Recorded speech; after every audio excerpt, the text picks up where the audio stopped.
Welcome back, everybody. This is part 3.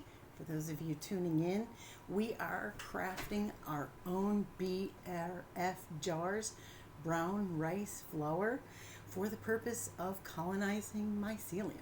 Our goal is to get it into the smallest grow space that we can, a place that we can keep moist, a place that we can keep clean.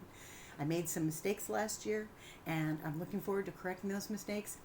I learned a lot from my mistakes, and I want you to know that you should never feel bad about the mistakes that you made. The mistakes that you made is you learning, and that's what we're here to do. We are actually here to learn how to do this. So I'm excited about today's project. What we're going to be doing next is poking holes in our lids, so let's get going with that. So I've got everything laid out here. I've picked up some inexpensive plastic lids that have a groove in it, and the reason it has a groove is because we're going to be using a silicone seal for that groove. You want to make sure that your silicone seal fits the groove, and if it doesn't, get a different lid. I have some lids that don't have them, and they did not experience the measure of success that lids that actually contain the groove. For the plastic lids, you're going to want a syringe and a needle that matches what you're going to be using to inoculate your jars with. That's how you're going to get your proper hole size.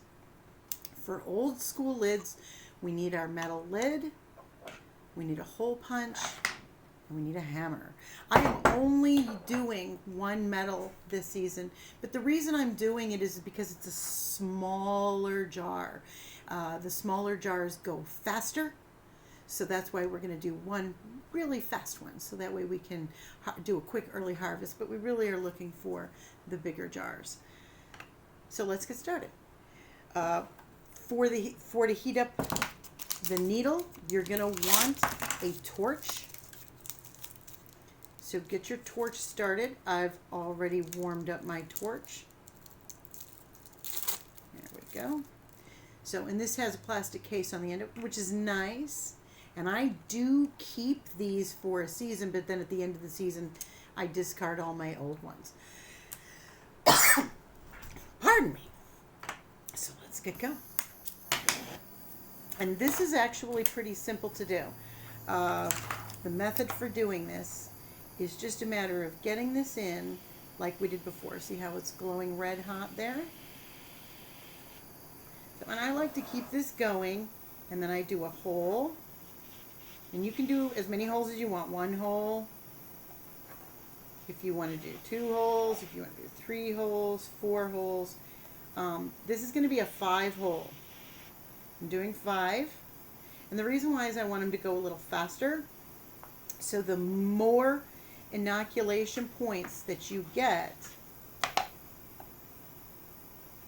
when you're applying your spores, your liquid culture, whatever your method is that you've chosen to introduce to your sterile jars, however many of these you have will determine how fast it's going to take you to colonize them fully. Because with one ejection point here, that means that whole jar would have to colonize from just one place.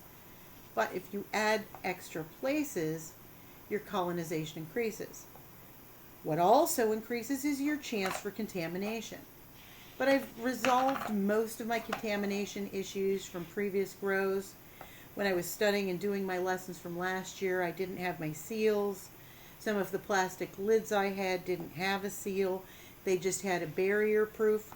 And I'm here to tell you, the barrier proof lids are false. They are not effective at barriers. But I have found that the silicone ring is very effective. So just to continue figuring out how fast you want to go. And you know what you could do is stagger your jars too. I want all mine to mature at the same time for my group study project. But if you wanted to do just one with 1, and maybe another lid with 2, and maybe one lid had 3 all the way up to 5, So Methodology says to cover the holes with small round band-aids. You want to make sure that if you're going to cover the holes, that whatever you're doing it with is sterile. So I just like to believe that less is more. So look how quickly we did that. We did that very quickly in just a couple of minutes. I have 6 brand new lids ready to go for today's project. And then these little pieces, they just come right up. They get hard, they come up, and then I discard them carefully. So, and then the other one that I have is this. So what you need to know about using a hole punch and a hammer is that whatever way you're punching through is the direction that these little metal pieces are going to be pointing, and they will be sharp. You can flatten them if you like. You can pound them down if you like. I don't. But you have to make sure that you give yourself a solid hit if you've never done this before. One solid hit. If you're timid with your hits, you're not going to get it through. So there you are. So it's a little sharp, and then you just turn it. Usually when I do mine all at once.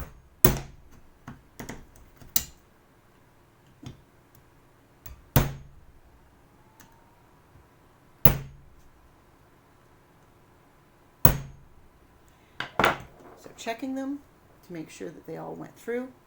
One way you can check to see is to actually test. Say here, this one goes through just fine. This one doesn't go through at all. This one doesn't go through at all. This one doesn't go through at all. And this one goes through. So I have 3 that need a little bit more effort. 1, 2, 3. Let's check those 3. Oh, that one doesn't go through. That one does. And that one does. So one more. And that should be fine. That should be everything that we need to do. Your lids are ready. Let's build our jars. See you in the next video.